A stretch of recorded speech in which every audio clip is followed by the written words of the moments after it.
Imagina que puedes escuchar la voz de un hombre hablando por teléfono, eligiendo qué árbitro va a pitar el partido de su equipo el próximo domingo. Esa grabación existe y destruyó al club de fútbol más ganador de Europa. En mayo de 2006, la policía italiana le entregó a su Gesat a la Federación de Fútbol 4.000 horas de llamadas telefónicas grabadas. 4.000 horas. En esas grabaciones, directivos de Juventus elegían árbitros, directivos de Lazio elegían árbitros, directivos de Fiorentina elegían árbitros, y el hombre al centro de todo, el cerebro de la operación, se llamaba Luciano Moggi, director general de la Juventus, el hombre más poderoso del fútbol italiano. En 3 meses, Juventus fue relegado a segunda división. Les quitaron 2 títulos de liga. Moggi fue inhabilitado de por vida y el mundo creyó que la justicia había funcionado, hasta que apareció la pregunta que nadie quería hacerse. ¿Por qué Inter Milan, que también aparecía en esas grabaciones, no fue castigado? Esa pregunta tiene una respuesta, y la respuesta es peor que el escándalo. Luciano Moggi tenía 70 años en 2006. Era un hombre que había dedicado toda su vida al fútbol. Empezó como secretario técnico en clubes pequeños de Italia. Ascendió, aprendió, tejió redes durante décadas. Construyó lo que la prensa italiana llamaba el sistema. En Juventus, desde 1994, Moggi transformó al club en una máquina de ganar. 9 ligas italianas consecutivas bajo su administración. 2 Champions League, los mejores jugadores del mundo desfilando por Turín: Zidane, Del Piero, Buffon, Nedved. Moggi no solo compraba jugadores, compraba certezas.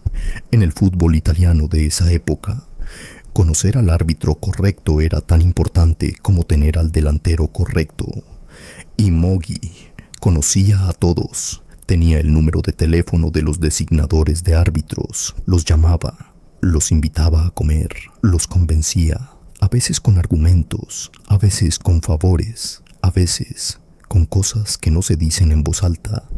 Durante años nadie lo paró, porque los resultados eran buenos, y cuando los resultados son buenos, nadie hace preguntas, y eso fue solo el principio. Las llamadas empezaron a trascender en mayo de 2006. La Fiscalía de Nápoles, que investigaba vínculos entre el fútbol y la camorra, interceptó los teléfonos de Moggi por razones que no tenían nada que ver con árbitros, y encontraron algo diferente. Encontraron conversaciones como esta: Moggi hablando con Paolo Bergamo, uno de los designadores de árbitros de la Serie A. Mañana necesito a alguien de confianza en Turín. Bergamo responde. Moggi dice: ya sé que no es fácil, pero tú sabes lo que se necesita. Otra llamada. Moggi con Pierluigi Pairet, vicepresidente de designaciones de la UEFA. En el partido de Champions necesito garantías. Garantías. Esa palabra en esa conversación no significaba que el estadio fuera a estar seguro. Significaba que el resultado tenía que ir en una dirección. 4.000 horas de conversaciones similares, con árbitros, con designadores, con funcionarios de la FIFA y de la UEFA. Ahora bien, Juventus no era el único club en esas grabaciones. AC Milan aparecía, Fiorentina aparecía, Lazio aparecía, y también aparecía Inter Milán. Y aquí planto la pregunta que vas a tener en la cabeza durante los próximos 6 minutos. ¿Por qué todos los clubes pagaron un precio -1? Espera, porque la respuesta va a cambiar la forma en que ves el fútbol europeo para siempre. La Federación Italiana actuó rápido, demasiado rápido, dirían algunos. En julio de 2006, 2 meses después de que salieran las grabaciones, ya habían dictado sentencia. Juventus, relegado a Serie B. Pérdida del título de la Serie A 2005 a 2006. Pérdida del título de la Serie A 2004 a 2005. 9 puntos de penalización para la siguiente temporada en segunda división. Fiorentina, descendida temporalmente y sin puntos europeos. Lazio, sancionada con puntos. AC Milan, sancionada con puntos pero permaneció en Serie A. 30 jugadores suspendidos de forma temporal. Moggi, inhabilitado de por vida del fútbol. El mundo aplaudió. La prensa italiana dijo que era el fin de la corrupción. La UEFA emitió un comunicado hablando de tolerancia cero, pero en los vestuarios, en los despachos, entre los que conocían cómo funcionaba el sistema, había una pregunta que circulaba en voz baja. ¿Por qué Inter Milan no recibió ninguna sanción?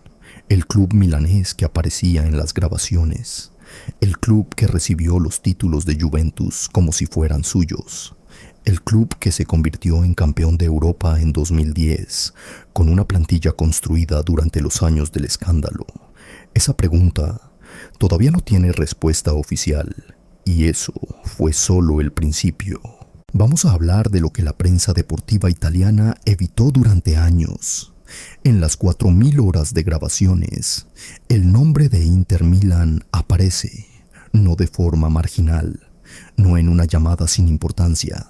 Aparece en conversaciones donde directivos del Inter, incluyendo a Giacinto Facchetti, presidente del club, hablan con designadores de árbitros de forma que los investigadores catalogaron como potencialmente irregular. Los investigadores que analizaron las grabaciones lo documentaron, lo pusieron en el expediente. Estaba ahí y sin embargo, la Federación Italiana decidió que las conversaciones de Inter Milan no alcanzaban el umbral necesario para sanción. Porque aquí viene lo que el fútbol europeo prefiere que no sepas. El presidente de la comisión disciplinaria que juzgó el caso Calciopoli era Stefano Palazzi. Stefano Palazzi tenía conexiones documentadas con personas vinculadas al Inter Milan. No estoy inventando eso. Está en las actas judiciales italianas. Está en el recurso que Juventus presentó ante los tribunales ordinarios de Italia. En 2011, 5 años después del escándalo, un tribunal ordinario italiano dictaminó que Juventus había sido sancionado de forma desproporcionada y que Inter Milan había recibido un tratamiento diferente. 5 años después, cuando ya nadie miraba, cuando los títulos ya estaban repartidos, cuando Inter Milan ya había ganado la Champions League de 2010. ¿Y qué pasó con ese fallo judicial? Nada. La UEFA no reaccionó, la FIFA no reaccionó, los títulos no se movieron y eso fue solo el principio. Dijiste que ibas a responder la pregunta. ¿Por qué todos los clubes pagaron un precio menos Inter Milan? Aquí está lo que la investigación periodística italiana, específicamente el trabajo de Stefano Feltri en Il Fatto Quotidiano, documentó. El escándalo Calciopoli fue investigado por la Fiscalía de Nápoles, pero el procesamiento del caso ante la Federación Italiana fue coordinado por personas que tenían relaciones cercanas con el Inter Milan. No hay prueba de que sea una conspiración orquestada, pero hay algo más revelador que una conspiración. Hay una coincidencia que dura 5 años. Giacinto Facchetti, presidente del Inter, el hombre cuyas conversaciones también estaban grabadas, murió en septiembre de 2006, 4 meses después de que estallara el escándalo, antes de que pudiera ser llamado a declarar. El proceso disciplinario ya estaba terminado para entonces. El Inter Milan, que no recibió ninguna sanción, ganó 4 ligas italianas consecutivas entre 2006 y 2010. Y la Champions League de 2010, el título más grande del fútbol de clubes. ¿Es Inter Milan culpable? No lo sé. No hay condena. No hay prueba directa de igual nivel que la de Juventus. Pero lo que sí sé es esto. Cuando el sistema que juzga la corrupción es parte del mismo sistema que la cometió, la justicia no llega. Llega el silencio. Y eso es lo que el fútbol europeo eligió. Luciano Moggi vive en Italia, tiene 86 años, sigue hablando de fútbol en medios italianos, sigue diciendo que fue el chivo expiatorio de un sistema que todos practicaban. Puede que tenga razón, puede que no.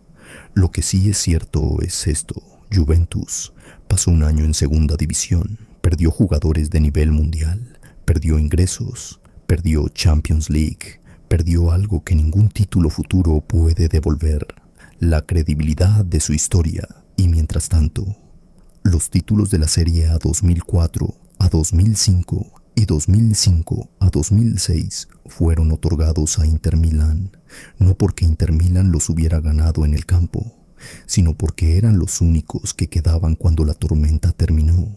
En 2022, 16 años después del escándalo, la justicia deportiva italiana revisó el caso nuevamente.